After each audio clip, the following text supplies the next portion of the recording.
Bismillahirrahmanirrahim. Assalamualaikum warahmatullahi wabarakatuh. Selamat siang dan salam sehat selalu untuk kita semua. Pada pertemuan kali ini kita akan membahas tentang rancangan acak lengkap atau RAL yang biasa juga disebut dengan desain acak sempurna atau DAS. Untuk selanjutnya kita akan sebut sebagai RAL. Di sini ada keuntungan dan kerugian penggunaan RAL. RAL ini dapat digunakan jika keadaan lingkungan tempat percobaan dilakukan atau media percobaannya bersifat sama atau homogen, atau dapat dikontrol kecuali perlakuan, termasuk cuaca. Nah, jarang digunakan di lapangan, tetapi penggunaannya lebih banyak di laboratorium dan juga rumah kaca. Serta randomisasi dilakukan atau pengacakannya dengan menempatkan perlakuan secara acak lengkap, makanya dinamakan rancangan acak lengkap, terhadap unit percobaan. Artinya, memperlakukan semua satuan percobaan sebagai satu kesatuan, ditempatkan ke dalamnya secara acak. Juga dapat digunakan jika jumlah perlakuan terbatas.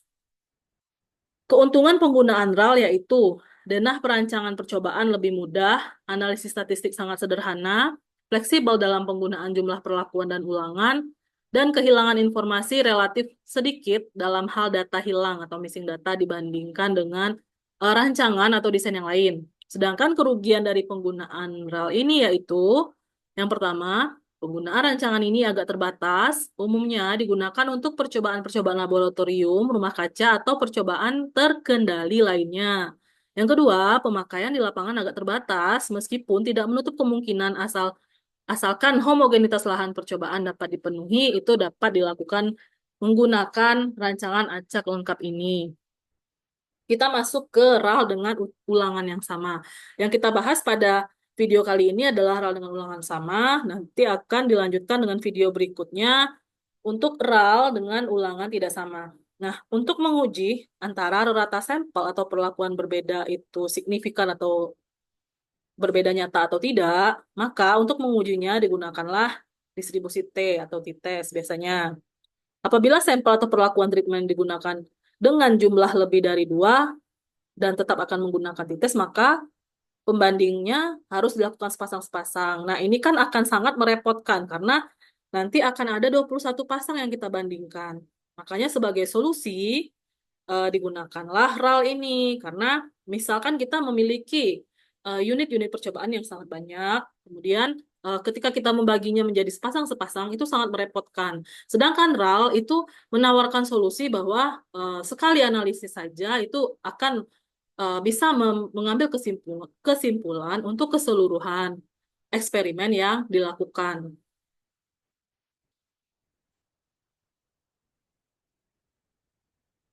Nah, di sini bisa dari gambaran deskripsi yang ada itu diperoleh 0,66 atau 66% kali atas dasar 5% signifikan level atau taraf nyata 5%, kita akan menarik kesimpulan yang salah dengan mengatakan bahwa rata sampel berbeda nyata jika kita berfokus menggunakan uji T di dalam eksperimen kita dengan cara membandingkan sepasang-sepasang tadi ya. Misalkan kita punya petak-petak petakan petakan sawah. Nah, itu kita bandingkan satu-satu dan itu akan sangat merepotkan dan juga hasilnya akan berkemungkinan salah ambil kesimpulan.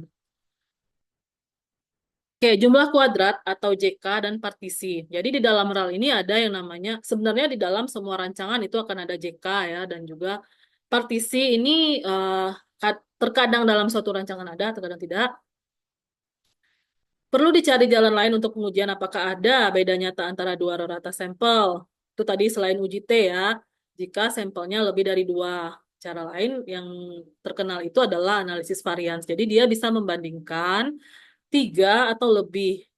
Dan cara ini berdasarkan 2 prinsip yaitu yang pertama pemecahan jumlah kuadrat atau JK atau biasa disebut sum of square. Kemudian menduga standar deviasi populasi dengan 2 cara yang kemudian dibandingkan.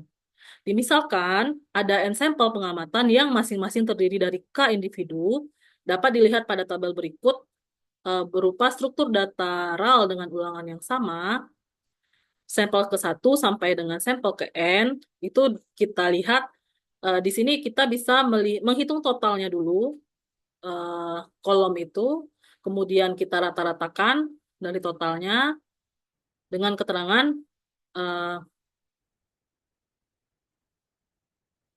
jumlah total atau grand total itu sigma sigma X, kemudian X bar rata keseluruhan atau grand mean di akhir ini ya. Jumlah kuadrat atau JK, ukuran sebaran atau dispersi data terhadap ratanya sendiri, kemudian jumlah kuadrat total atau JKT, ukuran sebaran dispersi dari tiap-tiap individu data terhadap rata umum atau keseluruhan. Sehingga JKT ini rumusnya adalah sigma I sama dengan 1 sampai K, sigma J sama dengan 1 sampai N, XIJ min X bar dikuadratkan sama dengan sigma sigma XIJ kuadrat min sigma sigma X dikuadratkan per K kali N dan sigma sigma X dikuadratkan per K kali N sama dengan faktor koreksi atau FK. Kemudian jumlah kuadrat perlakuan atau JKP itu merupakan ukuran sebaran dispersi dari rata perlakuan terhadap rata umum keseluruhan dengan rumus JKP sama dengan K dikali sigma J sama dengan 1 sampai N X bar titik J min X bar titik-titik dikuadratkan sama dengan sigma X bar sigma X titik J kuadrat per K min sigma sigma X titik-titik dikuadratkan per K kali N. Sedangkan jumlah kuadrat galat JKG itu ukuran sebaran dispersi individu data dalam setiap perlakuan terhadap rata perlakuannya. JKG itu adalah sigma I sama dengan 1 sampai K XI1 min X bar titik 1 dikuadratkan plus titik-titik dan seterusnya sampai plus sigma XIN dikurangi X bar titik N dikuadratkan sama dengan sigma J sama dengan 1 sampai N dikali sigma I sama dengan 1 sampai K XIJ min X bar titik J dikuadratkan. Besarnya nilai JK dalam sampel ini hanya tergantung atas perubahan yang bersifat random pada suatu percobaan. Maka JK dalam sampel ini menggambarkan experimental error dari percobaan tersebut. Oleh karena itu disebut juga dengan JK galat atau JKG. Dengan rumus JKG sama dengan seperti di atas tadi, sigma I sama dengan 1 sampai K, X I1 min X bar titik 1 dikuadratkan ditambah dan seterusnya sampai plus sigma X I N min X bar titik N dikuadratkan, maka diperolehlah JKG ini adalah JK total dikurangi JK perlakuan. JKT min JKP. Dengan muncul di sini ada derajat bebas atau DB. DB ini ada 3. DB perlakuan disebut DBP sama dengan N min 1. Kemudian DB total atau DBT sama dengan N dikali K min 1. Kemudian DB galat atau DBG sama dengan DBT min DBP.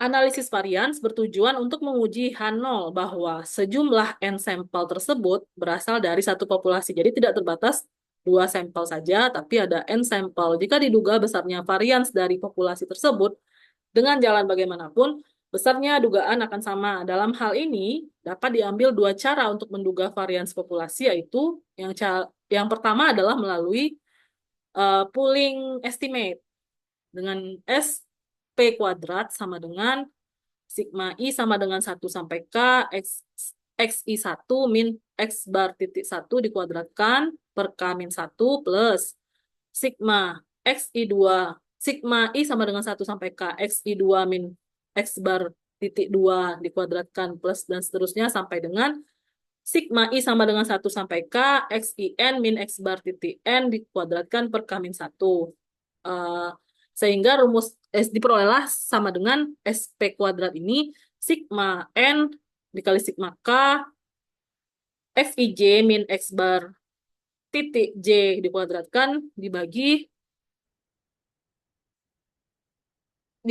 N, sorry ini maaf nyasar ya. Jadi sigma J sama dengan 1 sampai N, ini harusnya di atas per ya. Kemudian sigma I sama dengan 1 sampai K, ini pernya adalah N dikali K min 1 karena DB. P tadi kan N dikali K min 1. Maka diperolehlah JKG SP kuadrat sama dengan JKG per DB. Maaf ini saya perbaiki dulu. Ini di sini ya.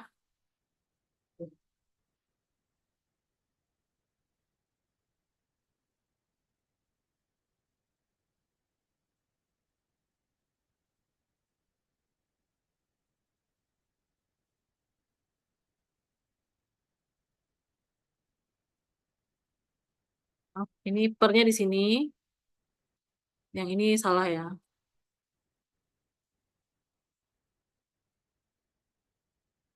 Oke, kemudian cara kedua adalah melalui varians rata sampel. Menduga varians populasi rata sampel itu dengan rumus em, SX kuadrat XS S bar X kuadrat sama dengan sigma J sama dengan 1 sampai N X titik J min X bar titik titik dikuadratkan dibagi N min 1 dan diketahui eh, S X kuadrat S bar X kuadrat sama dengan S X kuadrat per K jumlah perlakuan ya.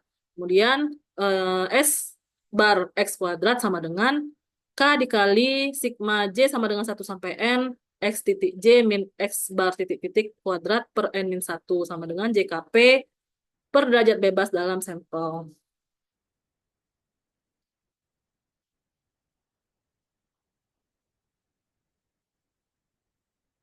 Jika H0 menunjuk jika H0 yang diterima bahwa sampel-sampel tersebut berasal dari satu populasi, maka kedua varian identik.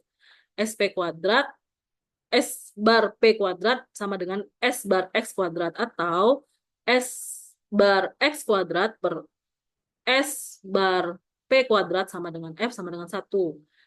H0 sama dengan S bar X kuadrat, SP S bar P kuadrat, dan HA sama dengan S bar X kuadrat lebih dari S bar P kuadrat.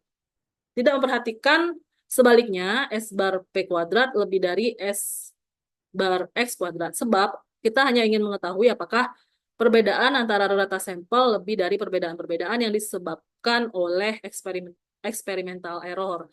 Jadi pengujian H0 di sini menggunakan one test atau uji satu arah. Dan X kuadrat yang selanjutnya disebut dengan ST kuadrat selalu sebagai pembilang dan SP kuadrat sebagai penyebut pada menghitung besarnya F hitung. Jadi jika ST kuadrat lebih dari sama dengan SP kuadrat atau F hitung lebih dari F tabel dengan alfa 5% dan DB-nya N-1 N kali K-1, berarti H0 salah dan H0 ditolak. Dan sejumlah sampel tersebut ternyata tidak berasal dari satu populasi, tetapi berasal dari bermacam-macam populasi yang berbeda ratanya. Jika F hitung kurang dari F tabel dengan alfa 5% dengan DB N-1 N kali K-1, berarti H0 benar dan sejumlah sampel tersebut ternyata berasal dari satu atau beberapa populasi yang ratanya sama besarnya. Jika F hitung kurang dari 1 dengan ST kuadrat kurang dari SP kuadrat, maka perhitungan F tidak perlu diteruskan karena perbedaan yang disebabkan oleh eksperimental errornya lebih besar dari perbedaan yang disebabkan oleh perlakuan itu sendiri. Perhitungan nilai F ini dapat diatur dalam sistematika yang disebut dengan analisis variance atau ANAVA atau ANOVA, Analysis of Variance. Dengan kolom pertama itu adalah sumber ragam atau source of variance, kemudian atau sumber variasi ya. Kemudian kolom kedua adalah derajat bebas atau degree of freedom atau derajat kebebasan. Jadi ada yang bilang DF, ada yang bilang DK, ada yang bilang DB. Kemudian jumlah kuadrat atau SS atau JK, kemudian kuadrat tengah atau KT. Ada juga yang buat di sini MS mean square. Kemudian F hitung dan kolom terakhir adalah kita bandingkan dengan F tabel dengan alfa 5%. Di mana baris pertama itu memuat perlakuan sehingga DB-nya pun adalah DB perlakuan, JK-nya pun JK perlakuan, kemudian kuadrat tengahnya itu adalah JK perlakuan dibagi DB perlakuan dan kemudian galat di baris berikutnya itu derajat bebasnya juga derajat bebas galat, jumlah kuadratnya juga jumlah jumlah kuadrat galat. Untuk menghitung kuadrat tengahnya adalah jumlah kuadrat galat ini dibagi dengan derajat bebas galat. Untuk F hitungnya sendiri adalah kita hitung dari kuadrat tengah perlakuan dibagi dengan kuadrat tengah galat. Dan untuk F tabel 5% itu derajat bebas perlakuan dengan derajat bebas galat yang kita lihat pada tabel F-nya nanti. Atau di Excel itu otomatis keluar ya kalau dimasukkan DB-DB-nya ini, nilai F tabelnya. Jadi tidak susah-susah Ananda melihat nilai tabel F-nya lagi. Dengan FK adalah faktor koreksi sama dengan sigma-sigma X titik-titik dikuadratkan dibagi K kali N. Dan pada analisis varian tersebut, apabila F hitung menunjukkan ada beda nyata atau signifikan bedanya antara rata perlakuan, maka kuadrat tengah perlakuan tidak lagi merupakan dugaan varians populasi dan KTP. Dan kuadrat tengah perlakuan atau KTP akan jauh lebih besar dari kuadrat tengah galat atau KTG.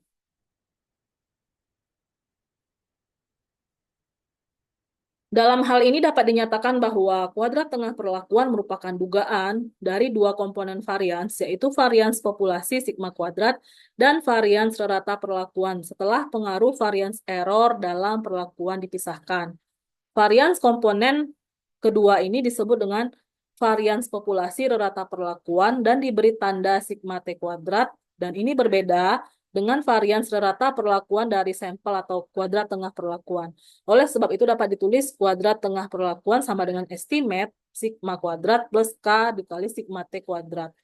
Bila F hitung menunjukkan tidak ada beda nyata antara rata perlakuan, maka sigma T kuadrat sama dengan 0 dan kuadrat tengah perlakuan maupun kuadrat tengah galat merupakan estimate sigma kuadrat varians populasi. Dan hal ini akan dibicarakan lebih mendalam pada pembicaraan aturan Scoop nanti tentang expected mean square. Selanjutnya ada pengacakan atau randomisasi dalam RAL. Dimisalkan, percobaan yang disusun dalam RAL yang terdiri dari tiga level perlakuan yaitu A1, A2, dan A3, masing-masing perlakuan diulang 3 kali, sehingga dibutuhkanlah 3 kali 3 atau 9 petak perlakuan. Dan adapun perlakuan dan ulangannya yaitu eh, di sini gambarannya A1, A2, A3, perlakuan dengan 3 level, A11, A12, A13, kemudian A21, A22, A23, A31, A32, A33. Dengan 1, 2, dan 3 ini adalah ulangan pertama, kedua, dan ketiga.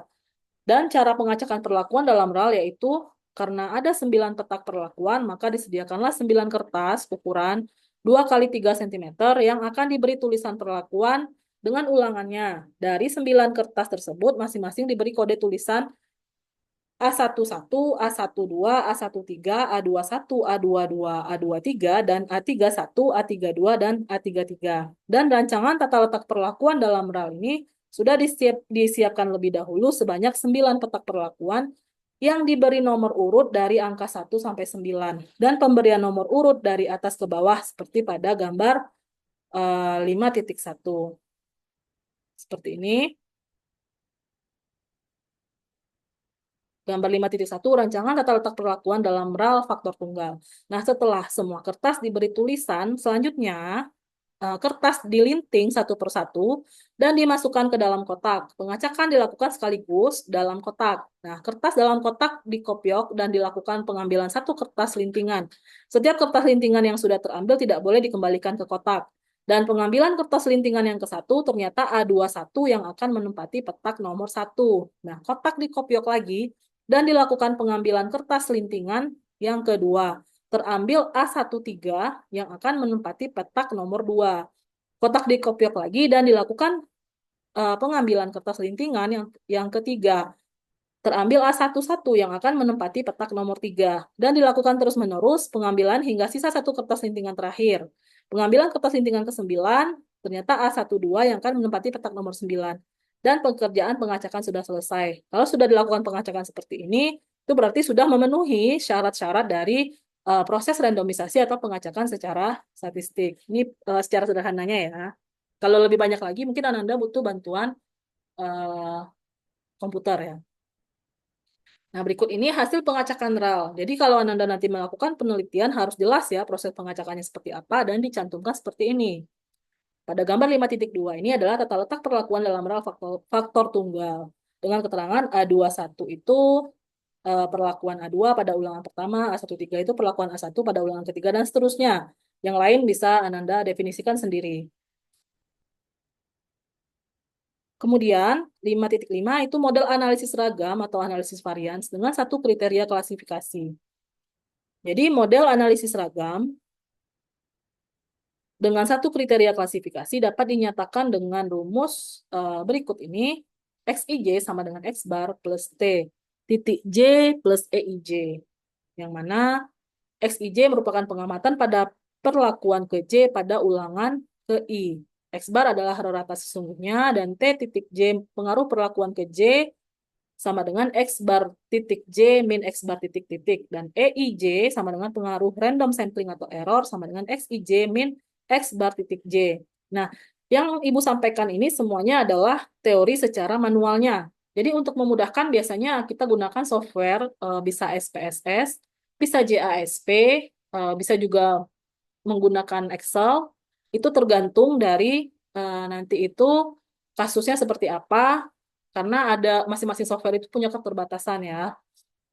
Tapi nanti kalau misalkan kita bahas software, Ibu sampaikan terlebih dahulu teori secara manualnya, maka kita akan masuk ke software. Jadi sudah mengerti dulu nih manualnya seperti apa, baru Ananda boleh mengerjakan rancangan acak lengkap ini dan analisis-analisis yang menyertainya itu berbantuan software. Nah, dengan model ini diasumsikan bahwa pengaruh dari tiap-tiap perlakuan, kalau ada, merupakan sesuatu yang tetap atau fix, yang ditambahkan pada rata umum. Dengan kata lain, perlakuan mempunyai pengaruh aditif. Dan jika pengaruh tidak bersifat aditif, maka ANOVA di atas harus dimodifikasi. Jika perlakuan mempunyai pengaruh yang multiplikatif, maka hal itu dapat diatasi dengan menggunakan angka log dari pengamatan asli, dan analisis ragam tersebut dapat dikerjakan lagi tanpa mengalami modifikasi. Dan model di atas dapat ditunjukkan secara sederhana. Misalnya, terdapat 5 sampel berikut. Di sini ada tabel 5.3 data pengamatan eh, dengan ulangan 1, 2, 3, 4, perlakuannya A, B, C, D, E. Datanya ada, kemudian dijumlahkan, kemudian dirata-ratakan. Dan pengaruh perlakuan X bar titik J min X bar titik titik itu min 2,0 plus 2,5 plus 2,5 plus 3,0 min 1,0. Sesuai dengan model di atas, mestinya angka-angka dalam tabel tersebut semuanya sama, yaitu sama dengan T titik J dan error EIJ menjadi beragam. Jika pengaruh perlakuan dieliminasi dengan mengurangi X titik J min X bar titik titik untuk tiap perlakuan yang sesuai, maka tabel akan berubah menjadi sebagai berikut. Ini perubahannya bisa dilihat ya. Yang pertama itu adalah tabel 5.3, kemudian perubahannya adalah tabel 5.4. Bisa Anda lihat perubahannya dengan ratanya sama, 8.